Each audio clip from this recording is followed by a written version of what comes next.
We will now cross to Peter Dwerden, Managing Director of Magmatic Resources. Handing over to Peter now.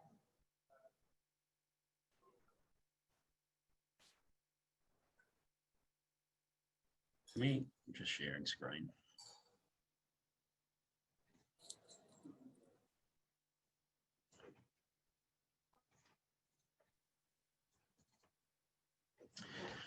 Well, good. Thanks very much, Amy.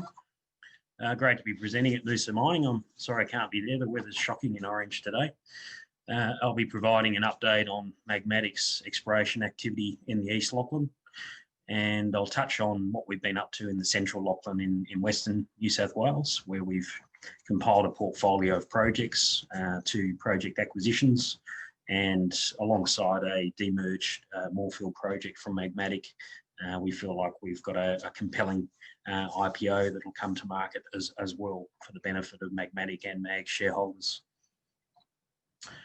As an overview, we'll be talking about the East Lachlan, where Magmatic's especially well placed.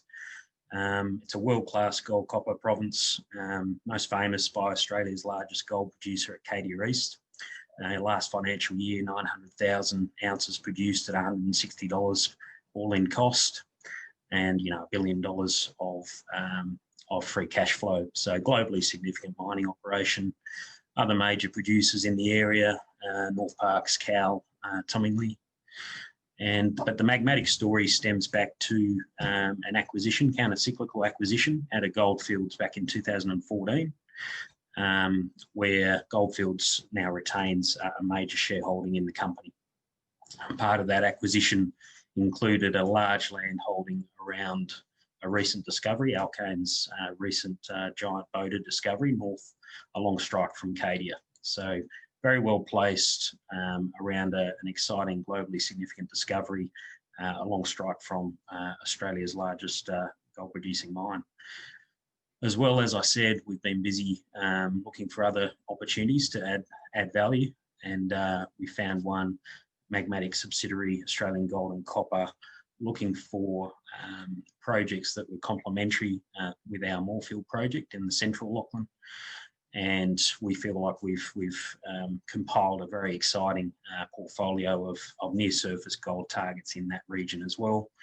Value accretive to Magmatic, who retain a major shareholding, and also Magmatic holders who receive an in-specie, 80% in-specie distribution and entitlement through that process.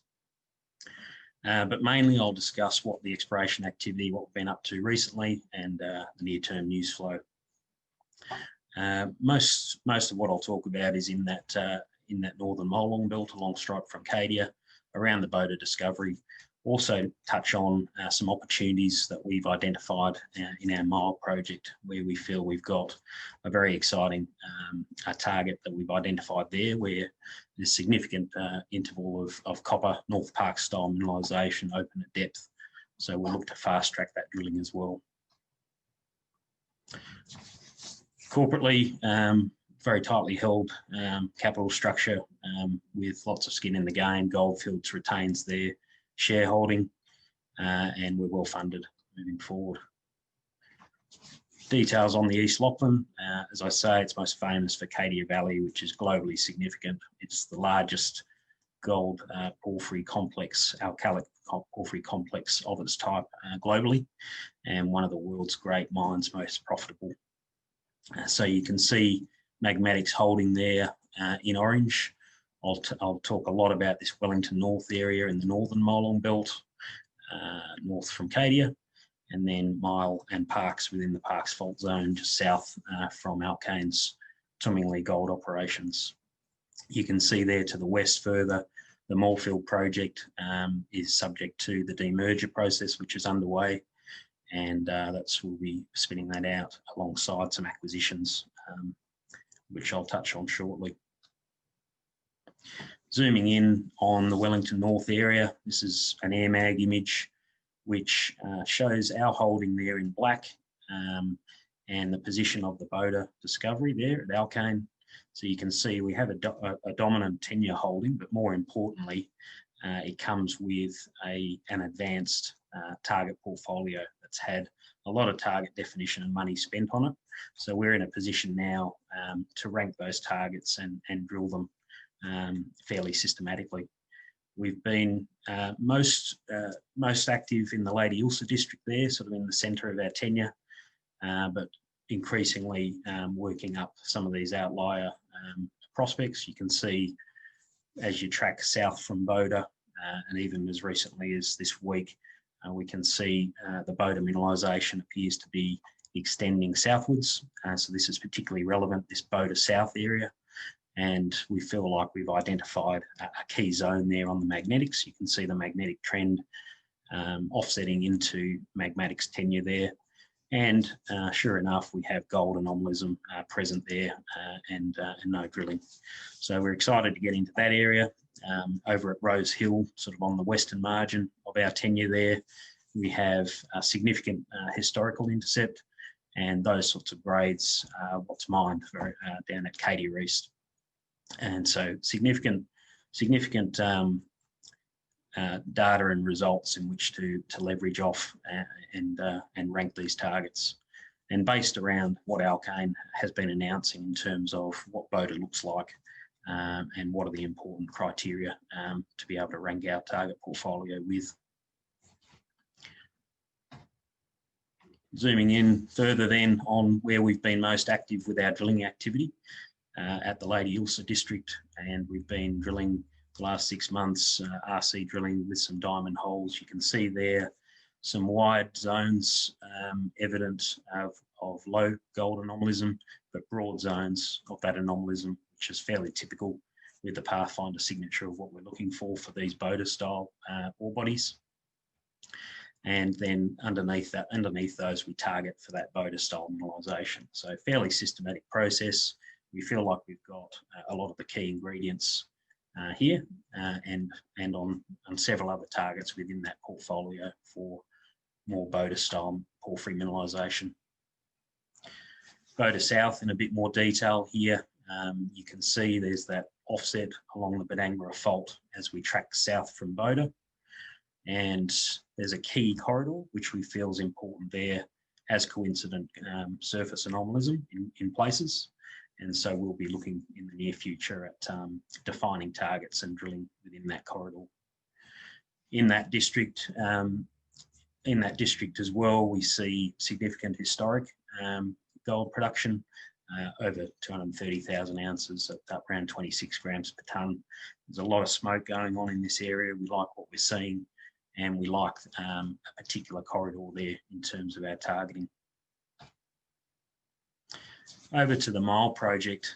So as we've been very focused in that northern Myall belt around the Boda discovery, we've certainly been trying to see near-term discovery opportunities elsewhere in the portfolio.